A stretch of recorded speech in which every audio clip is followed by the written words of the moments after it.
Hi friends, അസ്സലാമു അലൈക്കും. Welcome back to my channel. അപ്പോൾ ഇന്നത്തെ വീഡിയോ എന്ന് പറഞ്ഞത് നിരന്തരമായി നമുക്ക് കോള് വരുന്നതിന് ഒട്ടുമിക്ക പേരും പറയുന്നത് ഈ ഞങ്ങളുടെ 10 കോഴി ചത്തു, 12 കോഴി ചത്തു, എന്തെങ്കിലും ഒരു പരിഹാരം പറഞ്ഞു തരുമോ, എന്തെങ്കിലും അതിന് മരുന്ന് പറഞ്ഞു തരുമോ എന്നൊരുപാട് പേര് ചോദിക്കാറുണ്ട്. ഇപ്പം ഇന്ന് എല്ലാത്തിനുള്ളൊരു അടിപൊളി മരുന്നാണ് പറയുന്നത്. ആയുർവേദ മരുന്നാണ്, ആൻറ്റിബയോട്ടിക്കിനെ വെല്ലുന്നൊരു അടിപൊളി മരുന്നാണ്. അപ്പോൾ നമുക്ക് വീഡിയോയിലേക്ക് കിടക്കുന്ന മുമ്പ് എൻ്റെ വീഡിയോ ആദ്യമായിട്ട് കാണുന്നവരാരെങ്കിലും ഉണ്ടെങ്കിൽ പ്ലീസ് ഒന്ന് സബ്സ്ക്രൈബ് ചെയ്യാനും ലൈക്ക് ചെയ്യാനും നിങ്ങൾക്ക് ഉപകാരപ്പെട്ടാൽ മറ്റുള്ളവർക്ക് ഷെയർ ചെയ്ത് കൊടുക്കാനും മറക്കണ്ട. നിങ്ങളുടെ അഭിപ്രായങ്ങളും നിർദ്ദേശങ്ങളും കമൻറ്റ് ബോക്സിൽ അറിയിക്കാൻ വേണം കേട്ടോ. ഈ കാണിക്കുന്ന മരുന്ന് കാരണം നമ്മുടെ കുറച്ച് പച്ചമരുന്നുകൾ നമ്മുടെ മുറ്റത്തും തൊടിയിലും ചുറ്റുവട്ടത്തും പറമ്പിലൊക്കെ ഉള്ള കുറച്ച് പച്ചമരുന്നുകൾ കൂട്ടി ഉണ്ടാക്കുന്ന ഒരു അടിപൊളി ആയുർവേദ ഔഷധ ആൻറ്റിബയോട്ടിക്കിനെ വെല്ലുന്ന ഒരു മരുന്നാണ് ഞാൻ കാണിക്കുന്നത്. അപ്പോൾ നമുക്കിത് ഇത്ര ഐറ്റംസ് വേണം. അപ്പോൾ ഓരോന്നോരോന്നായി കാണിച്ചു തരാം. അപ്പോൾ കുറച്ച് ഇലവർഗ്ഗങ്ങളും പിന്നെ കുറച്ച് നമ്മൾ ഉള്ളി, ഇഞ്ചി പോലത്തെ സാധനങ്ങൾ എടുത്ത് വെക്കുന്നുണ്ട്. ആദ്യം നമ്മൾ കുരുമുളകാണ് എടുത്ത് വെച്ചേക്കുന്നത്. വെളുത്തുള്ളി 3 കഷ്ണം, ചെറിയ കഷ്ണം ഇഞ്ചി, മഞ്ഞൾ, ചുവന്നുള്ളി, ഇത്ര ഐറ്റം നമ്മൾ സാധാരണ എല്ലാം എടുക്കുന്ന മരുന്ന് തന്നെയാണ്. അതിൻ്റെ കൂടെ പനിക്കൂർക്ക, തുളസിയില, ഇത് കോമൺ ആയിട്ട് നമ്മൾ എടുക്കുന്ന ഐറ്റം തന്നെയാണ്. പിന്നെയുള്ളത് വെറ്റില, ആര്യവേപ്പ്, കിഴുകാനെല്ലി, ഇതാണ് കിഴുകാനെല്ലി. അടിയിലൊരു നെല്ലിക്ക പോലെയുള്ള ഒരു സംഭവമില്ലേ, അതാണ് കിഴുകാനെല്ലി. മുറ്റത്തൊക്കെ ഉണ്ടാവും ഒട്ടുമിക്കരുത്. മുക്കൂറ്റിയും എല്ലാവർക്കും അറിയാവുന്ന സാധനം തന്നെയാണ്. ഇത് ആടലോടകം 2 ടൈപ്പ് ഉണ്ട്. ഇതിൻ്റെ ചെറിയ ടൈപ്പാണ് ഞാൻ എടുത്തേക്കുന്നത്. ഇത്ര ഐറ്റംസാണ് നമ്മൾ ഇതിനായിട്ട് എടുക്കുന്നത്. ഇത് എല്ലാം അത്യാവശ്യമാണ്. ഇതൊന്നുപോലും മിസ് ചെയ്യാതെ എല്ലാം തന്നെ നമുക്ക് വേണം. അപ്പോൾ ഇത് നമുക്ക് എല്ലാം എന്ന് വെച്ചാൽ ആയുർവേദത്തിൽ ഏറ്റവും ബെസ്റ്റ് ആയിട്ടുള്ള മരുന്നുകളാണ്. അപ്പം ഇത് ഓരോന്നും നമുക്ക് അത്യാവശ്യ സാധനങ്ങളാണ്. അപ്പോൾ ഇത് നമുക്ക് ഒന്നും മിസ് ചെയ്യാതെ തന്നെ വേണം. അപ്പോൾ ഇതെല്ലാം നമുക്ക് മിസ് ചെയ്തിട്ട് ഒരു ആയുർവേദ പച്ചമരുന്നാണ് നമ്മൾ ഉണ്ടാക്കുന്നത്. ഈ പച്ചമരുന്ന് നമ്മൾ അരച്ചെടുക്കുന്ന ഈ പച്ചമരുന്നുണ്ടല്ലോ, ഇത് നമുക്ക് കോഴികൾക്ക് വരുന്ന എല്ലാ അസുഖത്തിനും വളരെ നല്ലതാണ്. വെറ്റിലേക്ക് അത്യാവശ്യമാണ്. വെറ്റിലയാണെങ്കിലും അതിൻ്റെ ഒരെണ്ണമെങ്കിലും ചേർത്തിരിക്കണം. അതുപോലെ തന്നെ പനിക്കൂർക്കയും കൃഷ്ണതുളസി കിട്ടുകയാണെങ്കിൽ അത്രയും നല്ലത്. അല്ലെങ്കിൽ സാധാരണ തുളസി ആയാലും കുഴപ്പമൊന്നുമില്ല. അതുപോലെ ഇഞ്ചീൻ്റെ കൂടെ മഞ്ഞളും വെളുത്തുള്ളിയും എല്ലാം ഇതിനെ നമുക്ക് ഒന്നുപോലും മിസ് ചെയ്യാതെ എല്ലാം തന്നെ വേണം കേട്ടോ. അപ്പോൾ ഇതെല്ലാം നമുക്ക് എടുത്തിട്ട് ഒന്നിച്ച് നമുക്ക് അരച്ചെടുക്കണം. ഫൈനായിട്ട് നല്ല പോലെ ഒന്ന് അരച്ച് മിക്സ് ചെയ്തെടുക്കുക. നമ്മുടെ ഏത് കോഴിക്കാണോ അസുഖമുള്ളത്, ക്ഷീണമുള്ളത്, എന്തെങ്കിലും ബുദ്ധിമുട്ടുള്ളത്, ആ ഒരു കോഴി നമുക്കൊരു ഗുളിക വലിപ്പത്തിൽ ഉണ്ടായിട്ട് എടുത്തിട്ട് വായി വെച്ച് കൊടുക്കുക. ഒരു 3 ദിവസം അല്ലെങ്കിൽ ഒരു 5 ദിവസം കൊടുക്കുമ്പോഴത്തേക്കും അതിൻ്റെ എല്ലാ അസുഖങ്ങളും മാറി കിട്ടുന്നതായിരിക്കും. അപ്പോൾ നമ്മൾ കൊടുക്കുമ്പോൾ ഒരു ഗുളികപ്പരി വായിലിട്ട് കൊടുക്കുകയാണെങ്കിൽ അത് വേഗം ഇറക്കിക്കോളും. അല്ല നമ്മുടെ ഒരു ചെറിയ കോഴികൾക്ക് എല്ലാത്തിനും ചെറിയ ക്ഷീണമുണ്ട് അല്ലെങ്കിൽ ഇല്ലെങ്കിലും നമ്മളൊരാഴ്ചയിൽ ഒരു ദിവസമെങ്കിലും ഇത് നമ്മൾ ചെയ്തു കൊടുക്കുന്നത് വളരെ നല്ലതാണ്. അപ്പോൾ ഓരോന്നും ഇതുപോലെ നിങ്ങൾക്ക് കല്ലിട്ട് അരച്ചെടുത്താലും കുഴപ്പമില്ല. ഞാനിപ്പോൾ മിക്സീൻ്റെ ജാറിലിട്ട് എല്ലാം കൂടി ഇട്ട് നന്നായിട്ട് അരച്ചെടുക്കുവാണ്. പിന്നെ ആടലോടകം പലയിടത്തും 2 ടൈപ്പ് ഉണ്ട്. അതേപോലെ 2 ടൈപ്പ് ഉണ്ട്. വലിയ ടൈപ്പ് ആടലോടകവും ഉണ്ട്, ഇത് ചെറിയ ടൈപ്പ് ഉണ്ട്. ഇതും ചുമക്കും കഫക്കെട്ടിനൊക്കെ നമുക്കും നമ്മുടെ കുട്ടികൾക്കും നമുക്കുമൊക്കെ നല്ല ഒന്നാന്തരം സാധനമാണ്. നമുക്ക് ഇതെടുത്ത് വെള്ളം തിളപ്പിച്ച് കുടിച്ചാലും കഫക്കെട്ടും ചുമയും ഒക്കെ നമ്മുടെ അത്യാവശ്യം നല്ലപോലെ മാറുകയും ചെയ്യും. ഈ എല്ലാ ഔഷധക്കൂട്ടും നമ്മൾക്കും നമ്മുടെ മക്കൾക്കും നമുക്ക് കഷായം വെച്ചും അതുപോലെ തിളപ്പിച്ചും ഒക്കെ കുടിക്കാൻ പറ്റിയ നല്ലൊരു ഇലകൾ തന്നെയാണ്. അപ്പോൾ ഈ മിക്സ് എല്ലാം കൂടി അങ്ങോട്ട് അരച്ചത് ഇതുപോലെ നല്ല പരുവത്തിലാക്കി എടുത്തിട്ടുണ്ട്. അപ്പോൾ കുറച്ചുകൂടി തിക്കായിട്ട് എടുക്കുവാണെങ്കിൽ നിങ്ങൾക്കിത് കുളിയപ്പരുവത്തിൽ. ഇപ്പം ഞാനിത് ചെയ്യുന്നതെന്ന് വെച്ചാൽ കോഴികൾക്ക് തീറ്റേൻ്റെ കൂടെ മിക്സ് ചെയ്ത് കൊടുക്കാൻ പോവുകയാണ്. അപ്പോൾ ഇതെങ്ങനെ മിക്സ് ചെയ്യുന്നതെന്ന് ഞാൻ കാണിച്ചു തരാം. അപ്പോൾ എനിക്ക് എല്ലാ കോഴികൾക്കും അപ്പോൾ ഒരു മാസത്തിൽ ആഴ്ചയിൽ ഒരു വട്ടമോ അല്ലെങ്കിൽ 2 ആഴ്ച ഒരു വട്ടമോ ഒക്കെ നമുക്ക് കോഴികൾക്ക് ഇത് കൊടുക്കുവാണെങ്കിൽ നമ്മുടെ കോഴികൾക്ക് ഉണ്ടാവുന്ന ഇപ്പോൾ ചൂട് മൂലം ഉണ്ടാവുന്ന പ്രശ്നങ്ങൾ, അല്ലെങ്കിൽ ഇപ്പോൾ പൊതുവെ എല്ലായിടവും കഫക്കെട്ട്, തളർച്ച, ക്ഷീണം, അങ്ങനെ ഒരുപാട് അസുഖങ്ങൾ കാണുന്നുണ്ട്. അപ്പോൾ അത് എല്ലാം നമുക്ക് മാറാൻ ഏറ്റവും നല്ല എളുപ്പത്തിൽ മാറുകയും ചെയ്യും. ഒരുപാട് ഇംഗ്ലീഷ് മരുന്നുകൾ അല്ലെങ്കിൽ ആൻറ്റിബയോട്ടിക്കുകൾ ഒന്നും നമുക്ക് വാങ്ങിച്ചു കൊടുക്കേണ്ട ആവശ്യമേ വരുന്നില്ല. അപ്പം ഞാൻ ഇങ്ങനെയൊക്കെയാണ് കൊടുക്കുന്നത്. നമുക്ക് എന്തെങ്കിലും കോഴികൾക്കൊന്നും ഞാൻ അധികം മരുന്നൊന്നും ചെയ്യാറില്ല. ഞാൻ ഇംഗ്ലീഷ് മരുന്നുകളും അല്ലെങ്കിൽ ആൻറ്റിബയോട്ടിക്കും കൊടുക്കണം വളരെ കുറവാണ്. പലരും ആൻറ്റിബയോട്ടിക് ചോദിക്കുമ്പോൾ എനിക്ക് പല ആൻറ്റിബയോട്ടിക്കുകളുടെ അത്രയും അത്യാവശ്യം വന്നാൽ മാത്രമേ നമുക്ക് ചെയ്യേണ്ട ആവശ്യം വരുന്നുള്ളൂ. ഇതുപോലുള്ള മെഡിസിനൊക്കെയാണ് ഞാൻ കൂടുതലും ചെയ്യുന്നത്. അപ്പോൾ ഇത് ആദ്യം ഞാൻ തേങ്ങാപ്പിണ്ണാക്കാണ് എടുത്തത്. തേങ്ങാപ്പിണ്ണാക്കിൽ ആദ്യം നമുക്ക് ആ മരുന്ന് ഒന്ന് ലൂസാക്കിയിട്ട് നമുക്കൊന്ന് കുതിർത്തിയെടുക്കുകയാണ് ഞാൻ ചെയ്യുന്നത്. ഇതുപോലെ കുറേശ്ശെ ഒഴിച്ച് അതുപോലെ കുറച്ച് വെള്ളം കൂടി ചേർത്തിട്ട് നിങ്ങൾക്ക് പുളിച്ച് കഞ്ഞിവെള്ളം ഉണ്ടെങ്കിൽ അതും ഇതിൻ്റെ കൂടെ മിക്സ് ചെയ്യാം, കുഴപ്പമില്ല, നല്ലതാണ്. ഒന്ന് കുതിർത്തിയെടുത്തിട്ട് ഇപ്പോൾ തേങ്ങാപ്പിണ്ണാക്ക് മാത്രമല്ല ഞാൻ മിക്സ് ചെയ്യുന്നത്. തേങ്ങാപ്പിണ്ണാക്ക് മാത്രം ഇതും കൂടി കൊടുത്തു കഴിഞ്ഞാൽ എൻ്റെ കോഴി അധികം കഴിക്കില്ല. കാരണം തേങ്ങാപ്പിണ്ണാക്കിൻ്റെ ഒന്നും വലിയ ഇഷ്ടമുള്ള കാര്യമല്ല. അവർക്ക് ഏറ്റവും ഇഷ്ടം ലെയർ തന്നെയാണ്. അവർക്ക് ഏറ്റവും പ്രിയപ്പെട്ട അവരുടെ ഫുഡ് ലെയർ തന്നെയാണ്. അപ്പോൾ അതുകൊണ്ട് അവർക്ക് ഞാനിങ്ങനെ ലെയറിലാണ് കൂടുതലും എല്ലാ ഐറ്റംസും മിക്സ് ചെയ്യണത്.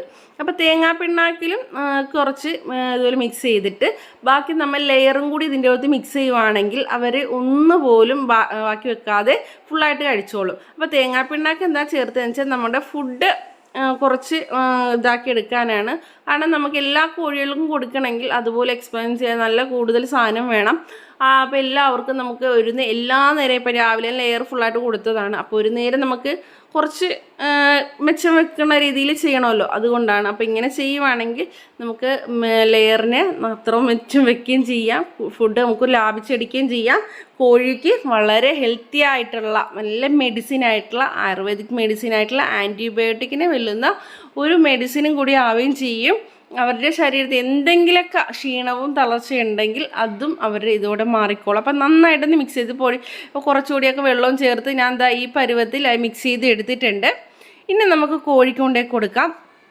ഇപ്പം കഴിഞ്ഞ ദിവസവും നമുക്ക് ഓരോരുത്തർ വിളിച്ചിട്ട് ഞങ്ങളുടെ 10-82 കോഴികളുണ്ടായിരുന്നു, അല്ലെങ്കിൽ 30 കോഴികളുണ്ടായിരുന്നു. 30 കോഴിയുള്ള ഒരാളുടെ 10 ചത്തു, ബാക്കിയുള്ള ക്ഷീണത്തോടെ തളർന്ന് നിൽക്കുന്നു എന്നൊക്കെ ഓരോരുത്തരും പറയുമ്പോഴുള്ള ഒരുപാട് സങ്കടം ആകാറുണ്ട്. കാരണം നമുക്ക് എത്ര കോഴി ഉണ്ടെങ്കിലും 5 കോഴി ഉണ്ടെങ്കിലും 10 കോഴി ഉണ്ടെങ്കിലും അതും അവർ ഒരുപാട് പ്രതീക്ഷയോടെ വളർത്തിക്കൊണ്ടുവരുന്നതാണ്. അപ്പോൾ അതിനെ നഷ്ടപ്പെട്ട് പോകുമ്പോൾ എല്ലാവർക്കും ഒരു ബുദ്ധിമുട്ടുണ്ടാവും. ഇപ്പോൾ നമ്മളോട് പലരും ഒരാളുടെ കാര്യം നമുക്ക് 10-50 ഐറ്റംസ് ഒരാൾ ഓർഡർ ചെയ്ത് വെച്ചാണ്. അപ്പോൾ അന്നേരമാണ് അയാളുടെ കോഴിക്ക് അസുഖം വന്ന് 10-15 നഷ്ടപ്പെട്ടു എന്ന് പറഞ്ഞാൽ അപ്പോൾ പിന്നെ അയാൾക്ക് വാങ്ങിക്കാനുള്ള നമുക്ക് വാങ്ങിക്കണേനല്ല പറഞ്ഞത്. അപ്പോൾ അത് ആ ഒരു വ്യക്തിനെ മാനസികമായി തളർത്തി എന്നാണ് അതിൻ്റെ ഏറ്റവും പ്രധാനപ്പെട്ട കാര്യം. കാരണം വളരെ ഹെൽത്തി ആയിട്ടും വളരെ കെയർഫുള്ളായിട്ടൊക്കെ നോക്കിയിട്ടും അങ്ങനെയൊക്കെ പോകുമ്പോഴല്ലോ ഒരുപാട് സങ്കടം വരും. അപ്പം നമ്മൾ നമ്മളെ കൊണ്ട് ഇപ്പം നമുക്ക് വലിയ മുതൽ മുടക്കുള്ള കാര്യങ്ങളൊന്നും അല്ല ഈ പറഞ്ഞ എല്ലാ ഐറ്റംസും നമ്മുടെ എല്ലാ പരിസരത്തും ഉണ്ടാവുന്നതാണ്. എല്ലാ പറമ്പിലും ഉള്ള സാധനമൊക്കെ തന്നെയായിരിക്കും അല്ലേ ഇതൊക്കെ. അപ്പോൾ ഇതൊക്കെ ഒന്ന് കുറച്ചൊരു 10-15 മിനിറ്റൊക്കെ നമുക്ക് വൈകുന്നേരം സമയങ്ങളിൽ നമുക്ക് പണിയൊക്കെ കഴിഞ്ഞ് ഫ്രീ ആയിട്ടിരിക്കുന്ന കുറച്ച് സമയം ഇവർക്ക് വേണ്ടി കുറച്ച് സമയം ഇതായിട്ട് എടുക്കുവാണെങ്കിൽ നമ്മുടെ സമയവും വേസ്റ്റായി പോവില്ല. അവർക്ക് ഹെൽത്തി ആയിട്ടുള്ള കുറച്ച് ഫുഡും കിട്ടും. നമ്മൾ ഹെൽത്തി ആയിട്ടുള്ള ഫുഡ് അവർക്ക് നമ്മൾ കുറച്ച് സമയം കണ്ടെത്തി കൊടുക്കുവാണെങ്കിൽ നമുക്ക് അതിനുള്ള ബെനിഫിറ്റ് നമുക്കുണ്ടാവും. അപ്പം നമ്മൾ അത് നോക്കി നമ്മൾ ചെയ്യുക. അപ്പം ഞാനെല്ലാം ഇവർക്കും ഇത് തന്നെ ഈ മിക്സ് തന്നെ എല്ലാവർക്കും കൊടുത്തിട്ടുണ്ട്. അപ്പോൾ ആദ്യം കണ്ടപ്പോൾ ഒരു മടിയൊക്കെ തോന്നിയെങ്കിലും അവരെല്ലാവരും കഴിച്ചിട്ടുണ്ടായിരുന്നു. പിന്നെ നിങ്ങൾക്ക് വെള്ളവും വേണമെങ്കിൽ നല്ല ക്ഷീണമുള്ള കോഴികൾക്ക് കൊടുക്കണമെങ്കിൽ നമുക്ക് ഇതുപോലെ ഗുളിക പരുവത്തിലാക്കി വായി വെച്ച് കൊടുക്കാം, ഫുഡിലും വെച്ച് കൊടുക്കാം. കുറച്ച് 1 സ്പൂണൊക്കെ എടുത്ത് അവർ കുടിക്കുന്ന വെള്ളം ഉണ്ടല്ലോ അതിൻ്റെ അകത്ത് മിക്സ് ചെയ്ത് കൊടുക്കുകയും ചെയ്യാം. അപ്പോൾ അവർക്കത് അവരുടെ ശരീരത്തിൽ അധികം ചെല്ലുകയും ചെയ്യും. അവർ കഴിക്കുമ്പോഴത്തേക്കും നല്ല മാറ്റം ഉണ്ടാകും. അവരുടെ ക്ഷീണത്തിനും തളർച്ചയ്ക്കൊക്കെ ഒരുപാട് മാറ്റം ഉണ്ടാകും. പെട്ടെന്ന് അവരുടെ ശരീരം റിക്കവറാകുകയും ചെയ്യും. അപ്പോൾ നിങ്ങൾ ഇതുപോലെയൊക്കെ ചെയ്യുക. അവർക്ക് വേണ്ട ശരീരത്തിന് വേണ്ട അവർ വെച്ചാൽ ഉദ്ദേശിച്ച കോഴിയാണ് കേട്ടോ. കോഴിക്ക് വേണ്ട ഹെൽത്തി ആയിട്ടുള്ള ഫുഡ് നമ്മൾ എങ്ങനെ കൊടുക്കുക എന്നുള്ളത് നമ്മൾ ശ്രദ്ധിച്ച് കൊടുക്കുക. ഇതുപോലെ പച്ചമരുന്നുകളും പുല്ലുകളൊക്കെ നമ്മൾ നല്ല പറമ്പിലും നമ്മുടെ അടുക്കളയിലും ഒക്കെ ഉള്ള ഐറ്റംസ് തന്നെയാണല്ലേ കാണുന്നത്. അപ്പോൾ അതൊക്കെ നമുക്ക് എന്തായാലും നിരന്തരം നമ്മുടെ വീട്ടിലൊക്കെ ഉണ്ടാവും. ഇല്ല ഇങ്ങനെ നമ്മുടെ തൊട്ടടുത്ത വീട്ടിലൊക്കെ എന്തെങ്കിലും പനിക്കൂർക്കേ അല്ലെങ്കിൽ ആര്യവേപ്പ അങ്ങനെ എന്തെങ്കിലും ഐറ്റംസൊക്കെ തൊട്ടടുത്ത വീട്ടിലൊക്കെ ആരെങ്കിലുമൊക്കെ വീട്ടിൽ ഉണ്ടാവാതിരിക്കില്ല. ഇല്ലെങ്കിൽ എവിടെന്നെങ്കിലൊക്കെ കിട്ടുന്ന ഒരു കമ്പെങ്കിലും വാങ്ങിച്ച് നമ്മുടെ വീട്ടിൽ നട്ട് വളർത്താൻ നോക്കുക. ഒരു പനിക്കൂർക്ക ഒരു കമ്പൊക്കെ നട്ട് നന്നായിട്ട് കിളുക്കും. അത് പിന്നെ കാട് പോലെ ആകുകയും ചെയ്യും. പിന്നെ ഒരു ആര്യവേപ്പിൻ്റെ ഒരു കമ്പൊക്കെ മേടിച്ച് ഒരു ചെടിയൊക്കെ വാങ്ങിച്ച് നടുവാണെങ്കിൽ നമുക്ക് ഒരുപാട് ഉപകാരമാണ്. അപ്പോൾ ഇതുപോലുള്ള ചെടികളും ഇതൊക്കെ ആണെങ്കിൽ നമുക്ക് വീട്ടിൽ നട്ട് വളർത്തുമ്പോൾ നമുക്ക് ആരെടുത്തും ചോദിക്കാനും ഇതല്ലാണ്ട് നമുക്ക് നട്ട് വളർത്താം. പിന്നെ വെച്ചാൽ കിട്ടാത്തവരുണ്ടാവും, ഇല്ലെന്ന് ഞാൻ പറയുന്നില്ല. പിന്നെ അതുപോലെ തന്നെ സ്ഥല സൗകര്യങ്ങളുടെ കുറവുള്ള ഒരുപാട് പേരുണ്ട്. പക്ഷെ സ്ഥല സൗകര്യങ്ങളില്ല എന്നുണ്ടെങ്കിലും നിങ്ങൾ ഈ ഒരു സമയത്ത് പ്രത്യേകം ശ്രദ്ധിക്കേണ്ട ഒരു കാര്യം ഞാൻ പ്രത്യേകം പറയണേണ്. ഇപ്പോൾ ചൂട് സമയം ഭയങ്കര ചൂടാണ്. നമുക്ക് മനുഷ്യന്മാർക്ക് പോലും ഒരു ഫാനിൻ്റെ അടിയിൽ നിന്ന് മാറി നിൽക്കാൻ പറ്റാത്ത ഒരു അവസ്ഥയിലേക്ക് വരുവാണല്ലേ. ഇപ്പം നമുക്ക് നോമ്പ് പിടിക്കുന്നവർക്ക് ഇത് വ്യക്തമായിട്ട് മനസ്സിലാവുന്നുണ്ട്. കാരണം അത്രയും തൊണ്ടയും ചുണ്ടും ഒക്കെ വരണ്ടാണ് എല്ലാവരും നിൽക്കുന്നത്. അല്ലെ വൈകുന്നേരം ഒരു ഉച്ച കഴിയുമ്പോഴത്തേക്കും ആരും പിടിച്ചു നിൽക്കാൻ പറ്റാത്തൊരവസ്ഥയിൽ തന്നെയാണ്. അതുപോലെ തന്നെയാണ് നമ്മുടെ ഈ കോഴികൾ. അവർക്ക് അപ്പോൾ എന്തുമാത്രം ചൂട് വരെ ഉണ്ടാവും. അപ്പോൾ അത് നമ്മൾ ചിന്തിച്ചാൽ മാത്രം മതി. അവർക്ക് കുറച്ച് ചൂടിൽ നിന്ന് അവരെ മോചിപ്പിക്കുന്ന രീതിയിൽ നമ്മൾ ഹെൽത്തി ആയിട്ടൊക്കെ ചെയ്തു കൊടുക്കുകയാണെങ്കിൽ അവർ വളരെ ഹാപ്പി ആയിരിക്കും. ഇത് നമ്മുടെ കൂടെന്ന് പറഞ്ഞാൽ നല്ലൊരു വലിയ മരത്തണലിലാണ് അല്ലേ. ഒരുപാട് പേർക്ക് അറിയാം, എന്നാലും ജസ്റ്റ് കാണിക്കണം. അപ്പോൾ അവർക്ക് അധികം ചൂടൊന്നും നമ്മൾ കിട്ടത്തില്ല. അപ്പോൾ അത്യാവശ്യം നല്ല വെയിലത്തും അവർക്ക് ഇച്ചിരി തണലത്തായിട്ടൊക്കെ തന്നെയാണ് അവർ നടക്കുന്നത്. അപ്പോൾ അതുപോലെ തന്നെ നമ്മൾ ചൂടിൽ നിന്ന് കെയർ ചെയ്ത് അവർ നിർത്തുക. വെയിൽ കിട്ടാത്ത രീതിയിൽ, അധികം ചൂട് അവരെ ഏൽക്കാത്ത രീതിയിൽ ചെയ്യുക. പിന്നെ എന്ന് വെച്ചാൽ ഒന്ന് നനച്ചു കൊടുക്കുക. പൊടി, അമിതമായ പൊടി കോഴികൾക്ക് കഫക്കെട്ടും ക്ഷീണവും തളർച്ചയും ഉണ്ടാക്കും. അതുപോലെ കണ്ണിന് കേടുണ്ടാക്കും, കണ്ണിൽ കുരു ഉണ്ടാക്കും. പിന്നെ ഒരുപാട് പേര് എന്നോട് ചോദിച്ചിട്ടുണ്ടായിരുന്നു കണ്ണിൽ കുരു വന്നതിന് എന്തായിരുന്നു. കണ്ണിൽ കുരുവിനെ ചൂടിൻ്റെ അമിതമായ ചൂട് കാരണമാണ് കോഴികളുടെ കണ്ണിൽ കുരുവും മറ്റും വരുന്നത്.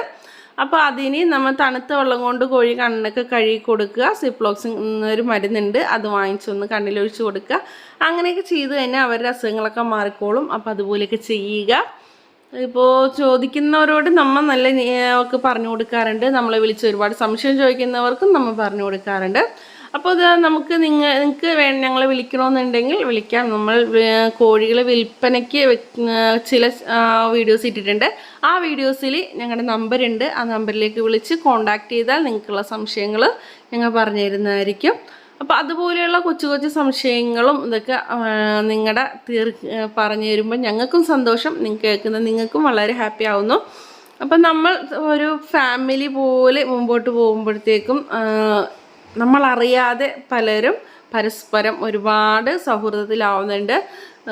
ആരൊക്കെയോ ഒക്കെ ആവുന്നത്. എനിക്ക് നിങ്ങളും വളരെ പ്രിയപ്പെട്ടവരാണ്, അതുപോലെ നിങ്ങൾക്ക് ഞങ്ങളും വളരെ പ്രിയപ്പെട്ടവരാണെന്ന് ഞങ്ങൾക്കറിയാം. അതുകൊണ്ട് തന്നെ നിങ്ങളുടെ ഓരോ സപ്പോർട്ടും ഞങ്ങൾക്ക് അത്രയും വിലപ്പെട്ടതാണ്. നിങ്ങളുടെ ഇനിയും ഇങ്ങോട്ടുള്ള നിങ്ങളുടെ സപ്പോർട്ട് ഞങ്ങൾക്ക് വേണം. പിന്നെ ഒരു രസകരമായ കാഴ്ച കൂടി കാണിച്ചു തരാം കേട്ടോ. അത് നമ്മുടെ പുതിയ കൂടിയെന്ന് വെച്ചാൽ ഇപ്പോൾ ഏകദേശം ഒരു മാസത്തകളാറായില്ലേ. ഈ കൂടിനകത്ത് ഉള്ളിൽ നമ്മൾ ഓൾറെഡി ഇതിൻ്റെ അകത്ത് ഒരു വാഴ 2-3 സ്ഥലത്തൊക്കെ ഉണ്ടായിരുന്നു. അതൊക്കെ വെട്ടിക്കളഞ്ഞിട്ടുണ്ടായിരുന്നു കേട്ടോ. അപ്പോൾ അതിൻ്റെ അടിയിൽ വിത്ത് കിടന്നിട്ട് അത് മുളച്ച് വന്നാണ്. ചെറിയ വാഴയിൽ കണ്ട 2-3 സ്ഥലത്തായിട്ട് അത് മുളച്ച് വന്നിട്ടുണ്ട്. അപ്പോൾ അതാ നമ്മൾ ഒരു ബുദ്ധിമുട്ടും ഇല്ലാണ്ട് അവർക്ക് വേണ്ട ഇലകൾ അവരുടെ കൂടിനകത്ത് തന്നെ കിളുത്ത് വരുന്നുണ്ട്. അത് കണ്ടപ്പോൾ രസം തോന്നി, അങ്ങനെ എടുത്താണ്ട് അങ്ങനെ 2-3 സ്ഥലത്തായിട്ട് കോഴികൾക്ക് അവർക്ക് സ്വയമായിട്ട് കഴിക്കാൻ വേണ്ടി വാഴകൾ തന്നെ കിളുത്ത് വന്നിട്ടുണ്ട്. അതിൻ്റെ അകത്ത് നിന്നുള്ള വാഴയിലേക്ക് തന്നെ അവർ കൂമ്പൊക്കെ കഴിച്ച് അവർക്കൊരു സന്തോഷം. കുഞ്ഞുങ്ങളാണ് ഇതിൻ്റെ അകത്ത് നമ്മൾ ഇട്ടേക്കുന്നത്. അപ്പോൾ കുഞ്ഞുങ്ങൾക്ക് സന്തോഷത്തോടെ കഴിക്കാനും ഒരുപാട് ഇലകളുമായിട്ടുണ്ട്. അപ്പോൾ എൻ്റെ വീഡിയോ കാണുന്ന എല്ലാവർക്കും ഒരുപാട് താങ്ക്സ്. ഇനിയും എന്നെ സപ്പോർട്ട് ചെയ്യണമെന്ന് ഞാൻ നിങ്ങളോട് താഴ്മയോടെ അപേക്ഷിക്കണേണ്. നിങ്ങളുടെ സപ്പോർട്ട് കൊണ്ട് മാത്രമാണ് നമുക്ക് എന്തെങ്കിലും ഒക്കെ നിങ്ങൾക്ക് മുമ്പിലെത്തിക്കാനും അതിനുള്ളൊരു പ്രോത്സാഹനം കിട്ടുന്നത്. അപ്പോൾ നിങ്ങളുടെ ഓരോ കമൻറ്റുകളും ഓരോ വ്യൂവും എനിക്ക് അത്രയും വിലപ്പെട്ടതാണ്. നിങ്ങളുടെ അഭിപ്രായങ്ങൾ എന്തായാലും അറിയിക്കുക. അപ്പോൾ അടുത്ത വീഡിയോയിൽ കാണുന്നവർ ബൈ.